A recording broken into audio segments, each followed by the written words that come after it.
তো তোমাকে আজ একটা প্রশ্ন করব, বুঝছো? ইংলিশ প্রশ্ন, তার বাংলা উত্তর দিবে তুমি, বুঝছো? আই ডোন্ট নো এর অর্থ কি?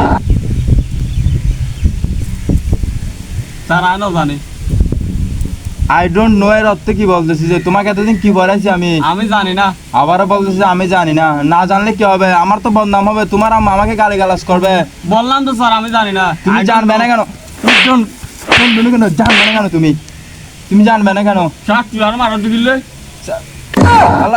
আই ডোন্ট নো এর অর্থ কি হদ্দি? স্যার আমি জানি না। তারপরে হয়তো আমি জানি না। এতদিন কি শিখে দিতে তোরা? আই ডোন্ট নো তো না জানি স্যার। আবার হয়তো আমি জানি না বলে। আর যদি আমি ব্যাগে আমার ওটি তুই আমার কি হবে রে? আচ্ছা যাইবে বাদ দেয়, আচ্ছা আর প্রশ্ন করি। ইবে না ফেললে কিন্তু হতাশ হয়ে যাবই। আসো স্যার। হ্যাঁ একদম সংক্ষিপ্ত প্রশ্ন করুন দজ্ঞ। হোয়াট অর্থ কি? স্যার হোয়াট তো কেন উত্তর না হইতে না নি। হোয়াট আয় তোর কিল্লে হইতি তোর বেড়া তোরা প্রশ্ন করে কি দিয়ে উত্তর দিবি দি? হোয়াট তো কি স্যার? কি বলো হট? তুই বাংলা না বুঝস?